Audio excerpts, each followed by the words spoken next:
అందరికీ నమస్కారం. 24/7 news TV ప్రేక్షకులకు స్వాగతం. నేను మీ శాన్వి. ప్రస్తుతం రాజకీయాలు ఎన్నో మలుపులు తిరుగుతున్నాయి.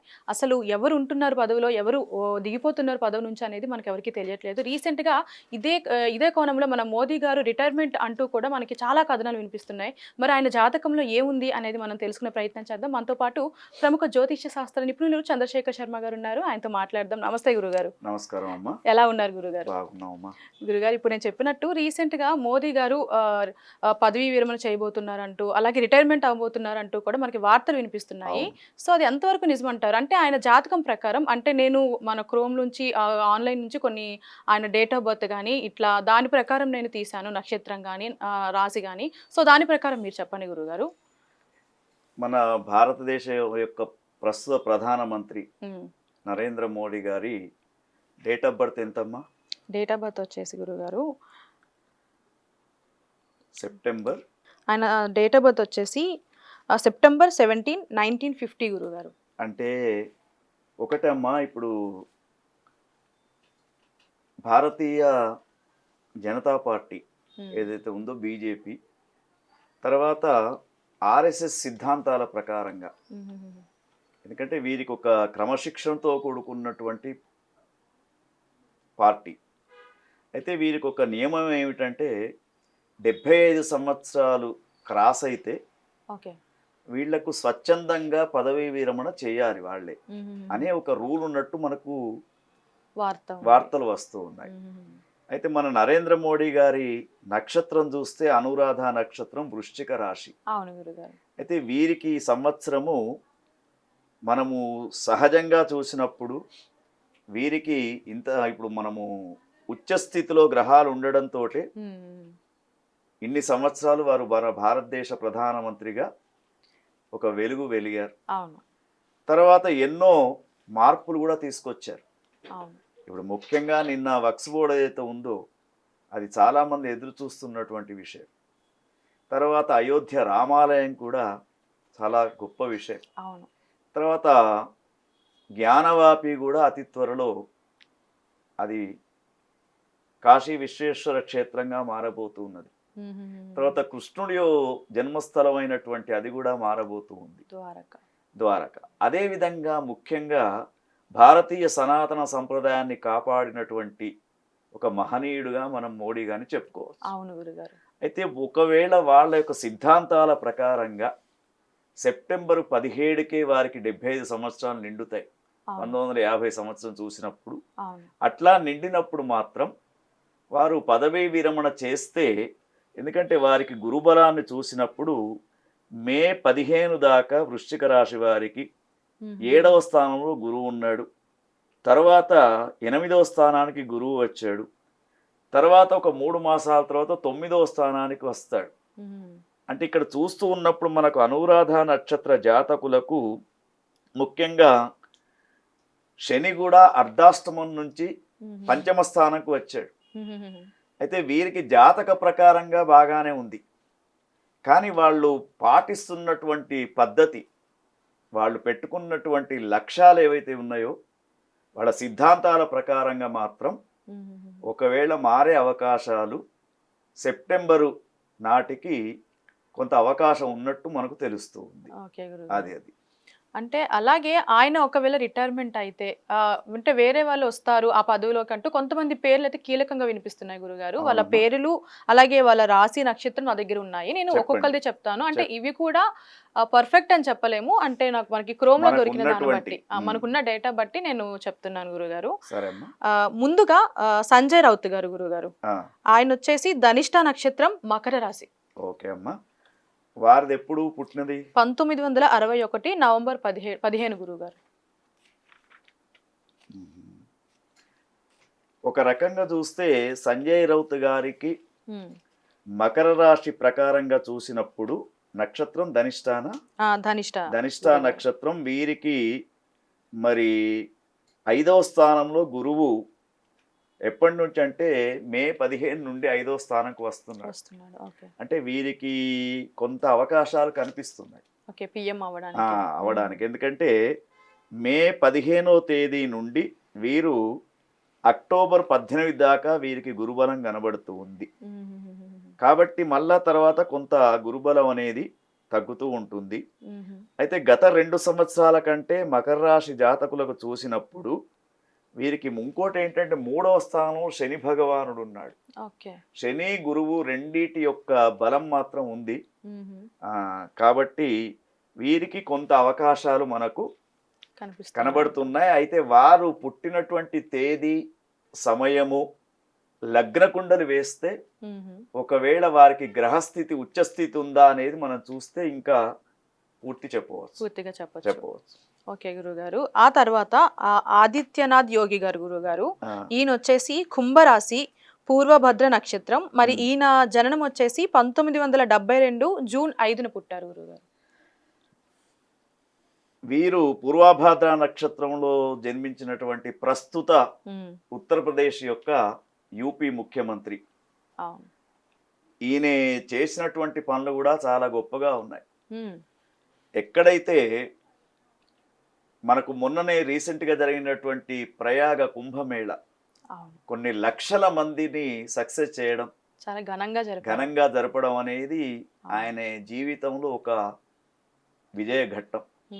అయితే యోగి గారి జాతకం చూస్తూ ఉంటే ప్రస్తుతం ఉన్నటువంటి జాతక ప్రకారంగా వీరికి మే 15 నుండి గురువు చక్కనైనటువంటి స్థానానికి వస్తూ ఉన్నాడు. కాబట్టి వీరికి అవకాశం అనేది కొంత కనబడుతూ ఉంది. 5వ స్థానంలో గురువు సంచారం చేసేటప్పుడు చక్కని అవకాశాలు కనిపిస్తూ ఉన్నాయి. ఇంకోటి ఏమిటంటే ఇప్పుడు నరేంద్ర మోడీ అంటున్నారు, అట్లానే యోగి అంటున్నారు. అయితే మన భారతదేశం యొక్క రాజకీయ చరిత్ర చూసినప్పుడు 2 అక్షరాలతో ఉన్నటువంటి వారు ప్రధానమంత్రిగా ఎక్కువ సంవత్సరాలు ఉంటారు. అయితే ఇప్పుడు మనకు మోడీ గారు ఉన్నారు, చాలా చక్కగా సంవత్సరాలు ఉన్నారు. అదే విధంగా యోగి అనే దాంట్లో కూడా 2 పదాలే కనిపిస్తున్నాయి, 2 అక్షరాలే కనబడుతున్నాయి. ప్రస్తుతం ఉన్నటువంటి జాతక ప్రకారంగా వారికి గురుబలం మాత్రం చాలా పర్ఫెక్ట్ గా ఉంది. అయితే పరిస్థితులు ఎట్లా ఉంటాయో ఏంటో గాని మొత్తానికి అవకాశం మాత్రం వీరికి కొద్దిగా ఎక్కువగా కనబడుతుంది. ఎందుకంటే కాంగ్రెస్ పరిపాలన చేసినప్పుడు కూడా నెహ్రూ అది 2 అక్షరాలే, అక్కడ మోడీ 2 అక్షరాలు, యోగి 2 అక్షరాలు. కాబట్టి కొంత అవకాశం ఎక్కువగా ఉంది. తర్వాత పరిపాలనా విషయంలో వీరి యొక్క దక్షత వేరే ఉన్నది. అంటే ఎటువంటి సమస్య వచ్చినా కూడా పరిష్కారం చేసుకునేటట్టు కొంత కనబడుతూ ఉంది మనకు. కాబట్టి చూద్దాం ఇంకా ఎట్లా ఉంటుంది. మరి విశ్వావసునామ సంవత్సరములో ఇదంతా కూడా మన మోడీ గారు స్వయంగా వారు పదవీ విరమణ చేస్తే ఈ యొక్క అవకాశం. ఒకవేళ మీరు చెప్పినట్టు ఎక్కువగా బలం మనకి మన ఆదిత్యనాథ్ యోగి గారికి ఉంది కాబట్టి ఈయన మీరు చెప్పినట్టు కుంభమేళను కూడా చాలా ఘనంగా నిర్వహించారు. అంటే మన మోడీ గారు కూడా సనాతన ధర్మాన్ని ఒక ముందుకి నడిపే విధంగా కూడా ఆయన అడుగులేశారు. ఒకవేళ ఈయన నిజంగా పిఎం అయితే ఆయన లాగానే సనాతన ధర్మాన్ని ముందుకు తీసుకెళ్తారు. అయితే ఒకటమ్మా, బీజేపీ పార్టీలో, భారతీయ జనతా పార్టీలో ఉన్నటువంటి నాయకులంతా కూడా ఆర్ఎస్ఎస్ స్వయం సేవకు శిక్షణ పొందినటువంటి వీరులు వీళ్ళంతా కూడా. వీళ్ళకు ఒక పద్ధతి, ఒక న్యాయము, ఇవన్నీ కూడా తెలిసి ఉంటాయి. అందుకని వీళ్ళు ఎవరొచ్చినా కూడా అదే రూట్ లో వెళ్తూ ఉంటారు. కానీ ఆల్రెడీ పేరు పొందినటువంటి వ్యక్తి యోగి గారు. అట్లా. ఓకే గురుగారు. ఆ తర్వాత మనకి నితిన్ గడ్కరీ గారి పేరు కూడా ఎక్కువగా వినిపిస్తుంది. మరి ఈయన డేట్ ఆఫ్ బర్త్ చూసుకుంటే గురుగారు మే 27, 1957. అండ్ అలాగే ఈయన రాశి వచ్చేసి మేషరాశి, నక్షత్రం వచ్చేసి అశ్విని నక్షత్రం గురుగారు. గడ్కరీ గారికి కొంత అవకాశం తక్కువ ఉంది. అంటే మనం జ్యోతిష్ శాస్త్ర రీత్యా చెప్తున్నాం. ఎందుకంటే మేషరాశి వారికి ఈ మే 15 తర్వాత జన్మంలోకి శని, తర్వాత గురుబలం తగ్గుతూ ఉంది. కాబట్టి రాహుకేతులు కూడా అనుకూలంగా లేరు. ఒకవేళ అంటే వారికి కొంత కఠినంగా ఉంటుంది పరిస్థితి. కానీ వారి యొక్క లగ్న కుండల్లో ఒకవేళ ఇప్పుడు ఇంతకు ముందు మనం రామచంద్ర స్వామి లగ్న కుండలి 5 గ్రహాలు ఉచ్చస్థితిలో ఉన్నాయని చెప్పుకున్నాం కదా. అట్లా ఒకవేళ గ్రహస్థితి మాత్రం ఉచ్చస్థితిలో ఉంటే వారు కూడా ముందుకు వచ్చే అవకాశం ఉంది. ఓకే. కానీ మనకు జ్యోతిష్ శాస్త్ర ప్రకారంగా మేషరాశి వారి అయితే మాత్రం వారికి చాలా తక్కువ అవకాశాలే అవకాశాలు అయితే మనకు కనిపిస్తున్నాయి. కనబడుతూ ఉన్నాయి. ఓకే గురుగారు. అలాగే ఆ తర్వాత మనకి వినిపిస్తున్న పేరు ఏంటంటే అమిత్ షా గారు. ఆ, ఈయన జన్మ పుట్టిన ఆయన పుట్టిన తేదీ ప్రకారం చూసుకుంటే అక్టోబర్ 22, 1964. ఉమ్. అలాగే ఆయన రాశి వచ్చేసి మేషరాశి, నక్షత్రం వచ్చేసి భరణి నక్షత్రం గురుగారు. ఆయనది కూడా అంతే మరి. మేషరాశి అయితే కాబట్టి. ఒకటి ఉమ్. ఇప్పుడు మనకు పరిపాలనా విషయంలో చూసినప్పుడు రక్షణ శాఖ మంత్రిగా ఉన్నారు వీరు, అవును అమిత్ షా గారు. అవునవును. చాలా మంచివి ఈయన కూడా. ఉమ్. అంటే ప్రజలలో ఒక చక్కని పేరు సంపాదించుకున్నారు. అవును. కాబట్టి అవకాశం అనేది ఎట్లా ఉంటుందంటే సిద్ధాంతాల ప్రకారంగా వారు ఒకవేళ నియమిస్తే తప్పకుండా అమిత్ షాకు కూడా అవకాశాలు ఎక్కువనే ఉంటాయి. ఓకే. ఎందుకంటే దాంట్లో అశ్విని నక్షత్రము కంటే భరణి నక్షత్రం బాగుంది బాగుందంటారు. కాబట్టి దీంట్లో కొంత తేడా అనేది ఉమ్. ఉంటూ ఉంటుంది. అయితే వీరు మనం ఏదైతే ఇప్పుడు రాజకీయ వీళ్ళని చెప్పుకున్నామో వీళ్ళంతా కూడా యాదేవి సర్వభూతేషు శాంతి రూపేణ సంస్థిత నమస్తస్యై నమస్తస్యై నమస్తస్యై నమో నమః.